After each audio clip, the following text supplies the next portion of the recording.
So mga tol, magandang balita po para sa nag-aabang kay former WBC Featherweight World Champion Mark Magnifico Magsayo sapagkat kasado na po ang laban niya dito kay Mexican Eduardo Ramirez sa darating na June 15 sa MGM Grand Garden Arena. So undercard nga po sila sa laban ng Gervonta Tank Davis versus Frank Martin. Nabigyan nga po ulit ng pagkakataon si Magsayo mga tol na mapalapit sa world title shot dahil matapos po kasi siyang matalo ng dalawang sunod sa kamay ni Ray Vargas at Brandon Figueroa sa featherweight division. Kinailangan lang ni Magsayo ng isang laban sa super featherweight at manalo ng impresibo.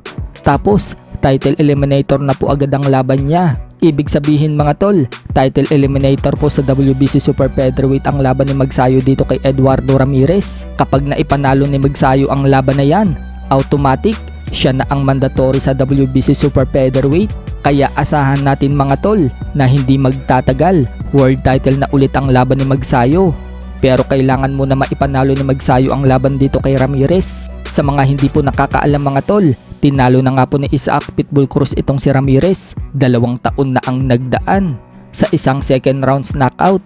Makikita nga po sa mga post ni Magsayo mga tol na maganda na ang kondisyon ng katawan niya.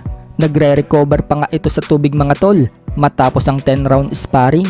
Sa kabilang banda naman mga tol, matapos pong ipost ng batikang sports analyst at journalist na si JM Siyasat ang balitang nakikipag-usap daw si Casimero sa local promotion para sa pagpirma ng kontrata. Subalit may problema daw dahil may natitira pa daw na isang laban si Casimero sa Treasure Boxing Promotion. So nagsalita na nga po ang head coach at kapatid ni Cuadro Alas na si Jason Casimero. Aniya, wala daw katotohanan yung pinapakalat ni JM Siyasat na balita. May laban na po tayo guys, hintay-hintay na lang po tayo no. Ayan, ilang beses ko po sinabi sa inyo guys, may laban na po tayo.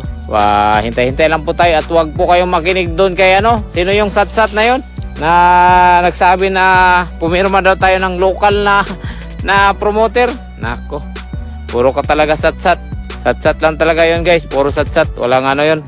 Yan yung ano, yan yung news, hardcore na ano, fake news. Sa ibang balita naman mga tol, lumalaki na po ang tsansang matutuloy na ang laban ni Canelo Alvarez versus Terence Crawford bago matapos ang taon na ito o kaya naman sa unang bahagi ng buwan ng 2025. May usap-usapan kasi mga tol na ang laban umano na yan ay magiging 5v5, American versus Mexican.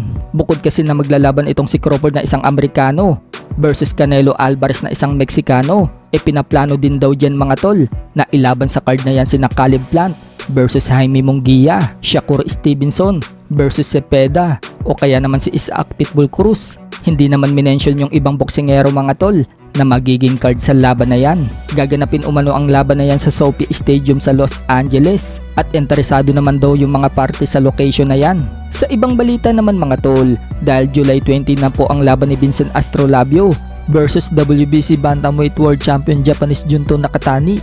Lumipad na nga po pa US si Nakatani at doon niya na ipagpapatuloy ang pag-iinsayo niya. 40 days umanong mamamalagi si Nakatani sa US at babalik sa Japan sa July 3. Paliwanag ni Junto Nakatani, magbibuild daw siya ng muscle para mas lalong maging fit daw sa bantamweight.